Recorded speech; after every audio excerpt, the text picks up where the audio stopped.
You ever have a day where you're sitting by your own pool, thinking, yeah, I finally made it, only to wake up and realize, oh, the nightmare is just starting? That's pretty much how it all kicked off. For me, 1 second, I'm an architect, Randall Madison, just trying to sip coffee while the sun melts over those California hills. Next thing I know, the local HOA's knocking on my glass door. Alone. But folks in the Vista Hills HOA, they see different and think target. They hated the perimeter fence, the solar gates, the cameras, the fact that I didn't match their pastel rose or pay. Their fees, just silence, wind, and peace. Until that welcome to the community letter landed in my box. At first, I laughed. A clerical mix-up, maybe. I shot off a polite email with my deed attached, made it real clear I lived outside their little bubble. Thought that'd be the end of it. But no. Next envelope comes in, thick as a phone book, official seals and all. They'd annexed my land with a few lines of legal nonsense. I told my wife, it was almost funny. Then I got a call from Karen Gilmore, the HOA president. Her voice was all saccharine, like she was auditioning for a PDA. Bake sale. We're thrilled to have you. Hope you'll align your property with our standards soon, she said. I tried to keep it civil, but her pause before answering told me she knew exactly what she was doing. The next morning, Karen herself rolls up in a white Lexus, sunglasses so big you'd think she was hiding from the feds. She's clutching a leather folder, marching up like she owns the place. The board voted unanimously to make your pool part of our community, she says, all teeth and fake warmth. We'll need the gate codes, a remote for the staff. Oh, and we've already printed the signs, Vista Hills Pool Pavilion. That's when I laughed. Couldn't help it.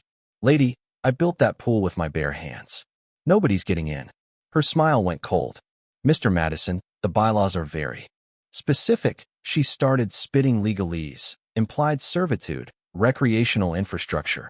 It was like she'd swallowed a law dictionary. By that afternoon, a compliance packet landed on my counter. Transfer the codes, install a gate, pay $5,000 a month if you don't comply. I called my attorney, shot back a cease and desist with every deed and survey I had. For a minute, I thought it'd be enough. But the next thing I knew, 4 men in neon vests showed up at my gate with chain link and clipboards, acting like they were county workers there to install community access. They'd unscrewed my fence, started dragging tools through the dirt, like they had every right. I called the cops. Daryl Davis, the local deputy, strolled up and said, "Looks like a civil issue too."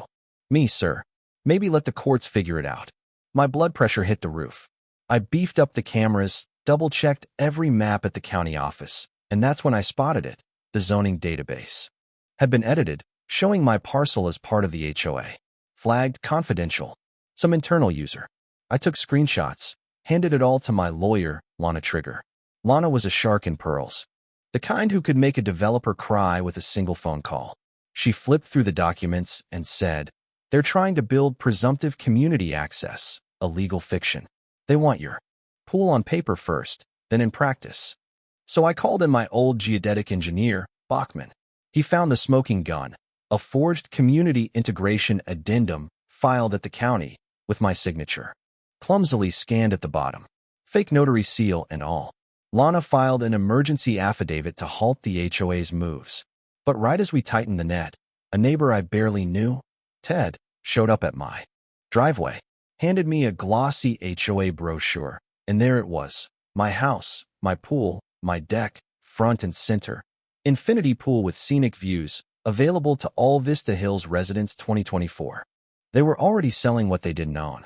I fired off a letter to every house in the neighborhood, attached my deed, my survey, made it clear anyone who set foot on my land would be trespassing.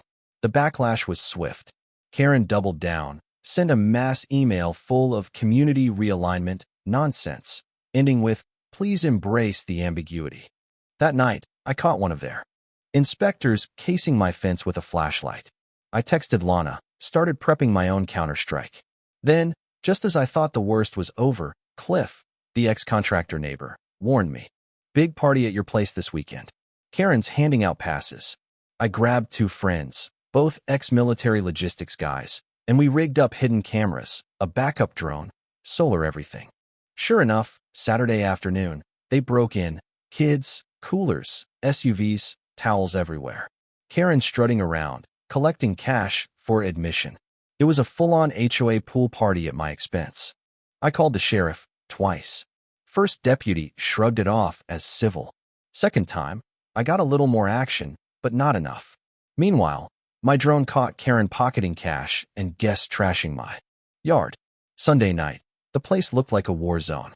Broken lounge chairs, chips in the pool filter, my drone stolen. I cataloged everything, videos, photos, statements, sent it all to Lana.